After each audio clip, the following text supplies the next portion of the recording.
कर रही हैं, मेडल्स जीत के ला रही हैं देश तक, और आज वो सड़कों पे उतरी है। ये फ़र्क है, एक सेक्सुअल हरासर और एक कंप्लेनेंट के बीच का फ़र्क है दोनों में, और कोई फ़र्क नहीं। ये शायद पहला मामला है जिसमें कोर्ट तक लगने के बाद में कितने दिन बाद ये बिल्कुल क्या है ये माने ये पहला इस स्पेसिफिक कॉन्टेक्स्ट में केस हो सकता है, लेकिन भाजपा के कॉन्टेक्स्ट में ये एक माने प्रेसिडेंस है, ये कैंपेन है। जब कुलदीप सिंह सेंगर के ऊपर कंप्लेन आता है तो उनका अरेस्टिंग नहीं होता है। जब तक जनता सड़क पर उतर कर प्रोटेस्ट नहीं करती तब तक उनकी अरेस्टिंग नहीं होती है। कठुआ में जब एक रेप का केस आता है एक छोटी बच्ची का, तो जो लोग अक्यूज्ड होते हैं उनके सपोर्ट में भाजपा सरकार रैलियां निकालती है। इसलिए ये पुराना कोई केस नहीं है। बिल्किस बानो के रेपिस्ट जब रिलीज होते हैं तो आरएसएस के ऑफिस में उनको बुला के उनके ऊपर माला पहनाई जाती है, इसलिए कुछ नया नहीं है उस कॉन्टेक्स्ट में। ये बहुत पुरानी आदत है भाजपा की रेपिस्टों को बचाने की, और जो लोग कंप्लेन कर रहे हैं उनके परिवार को डराने की, उनको डराने की, उनको मिस्टीरियस तौर से गायब हो जाते हैं जो कंप्लेनेंट्स होती हैं सेक्सुअल हरासमेंट की। ये पूरा ट्रेंड भाजपा का रहा है हमेशा से। जब से आप लोग इस आंदोलन में शामिल हुए हैं, एक वर्ग है वो कहता है कि टुकड़े टुकड़े गैंग शामिल हो गया है। देखिए, महिलाओं के सम्मान के लिए लड़ाई, यौन उत्पीड़न के खिलाफ जो लड़ाई है, मूवमेंट्स है, उसमें स्टूडेंट्स हमेशा से शामिल रहे हैं। जब से सोशल जस्टिस या जेंडर जस्टिस की बात शुरू हुई है तब से स्टूडेंट्स उसमें शामिल हैं। ये जो रेसलर्स का प्रोटेस्ट है, पहले दिन से हम उनके साथ सपोर्ट में खड़े हैं, क्योंकि ये सिर्फ रेसलर्स का अपने चीफ के खिलाफ लड़ाई है ऐसा कुछ नहीं है। यौन उत्पीड़न के खिलाफ हर वो महिला जो अपने वर्क प्लेस में खुद को असहज महसूस करती है, जो अपने सीनियर के ऊपर कंप्लेन इसलिए नहीं कर सकती है क्योंकि वो सीनियर उसका पूरा ज़िंदगी बर्बाद कर सकता है, उसको जॉब से निकाल सकता है, बहुत कुछ करवा सकता है, उन सब महिलाओं की लड़ाई ये है। और उस सब लड़ाई में हम लोग शामिल होंगे, हमेशा रहेंगे, क्योंकि हम भी अपने कैंपसेस में सेम केसेस देखते रहते हैं। आंदोलन जीवी बताया जा रहा है आप लोगों को।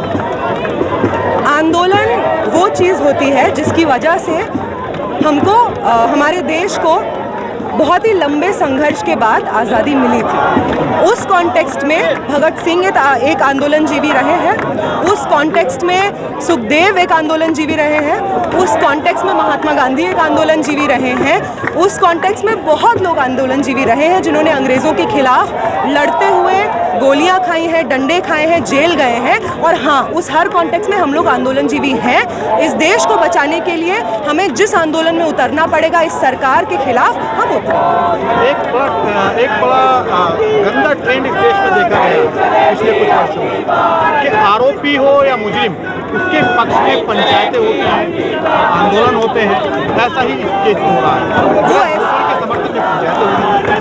वो ऐसा इसलिए हो रहा है कि जो निज़ाम है आज का, जो लोग हैं पावर में, उनका पॉलिटिकल पार्टी, उनका पेरेंट पार्टी का आइडियोलॉजी ये कहता है कि सेक्सुअल हरासमेंट एक बहुत बड़ा प्रॉब्लम नहीं है। महिलाओं को मारा जा सकता है अगर वो पति की बात नहीं सुन रही है, मुस्लिम महिलाओं का रेप किया जा सकता है अगर एक हिंदू राष्ट्र को काम करना है।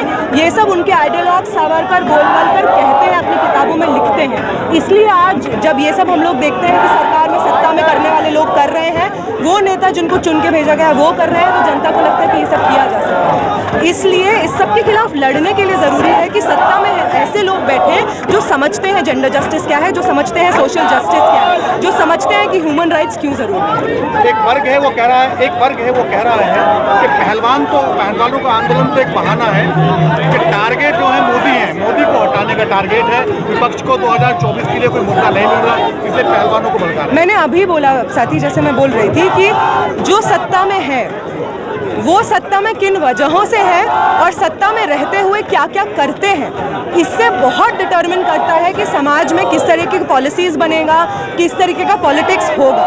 हम चाहते हैं कि समाज के अंदर के जो रिश्ते हैं वो सुधरें, पीस, हार्मनी, कम्युनल फ्रेटर्निटी, ये सब चीज़ का बात हो।